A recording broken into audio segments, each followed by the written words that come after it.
time change is coming in just a few short days. We'll be springing forward on Sunday morning as daylight savings time takes effect. And I think this is a concept that strikes fear in the heart of many parents. Just when you think you have your little one's schedule under control, daylight savings time marches in and threatens to throw everything into chaos. I'm Catherine Govea, certified pediatric sleep consultant and founder of Cloud9 Sleep Consulting, and today I'm here to share a few tips and tricks to help you navigate the spring time change with ease.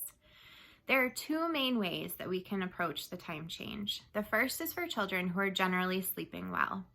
For those kids, we really don't need to do too much. We can kind of just ride into Sunday, let the day happen as it happens, plan bedtime according to when you would normally do bedtime with a new time, and just know that bedtime might be wonky for a couple of days following the time change, but that generally by the end of a week, your child will be adjusted to the new time change and everything will go back to normal. If you have a more sensitive sleeper, someone who's very sensitive to transitions, someone who is just a more challenging sleeper to begin with, it can be wise to start moving bedtime earlier incrementally the days leading up to the time change.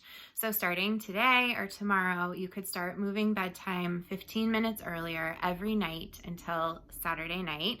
And then when the time change happens on Sunday, you'll be a whole hour earlier and the bedtime will go back to the normal bedtime that you had before the time change. And that can be a nice, gentle, easy transition for kiddos that are more sensitive sleepers. There are two more things that I think are really, really important when tackling the time change. The first, especially with the spring time change, is to make sure that your child's room is as dark as you can possibly get it. I am talking dark and cave-like, so dark that you can barely see your hand in front of your face. So go in and do some investigating, explore, see what their room looks like at nap time now and at bedtime now. And if there's any way for you to get it darker, I really encourage you to do that because the sun is going to be up earlier and it's going to be out later, and that can really impact sleep. The second thing that I think is vitally important is that the day of the time change, I think it's really important to make every effort to get outside. The sun is our body's way of kind of following a circadian rhythm, so following those biological sleep drives, and getting outside in the sun is a great way to kind of cement the new time. So I know it can be challenging to get kids bundled up to go outside. Hopefully the weather will cooperate and it will be a sunny day where we can all do this, but even if it's just for 15 minutes, I really, really encourage you to get them outside.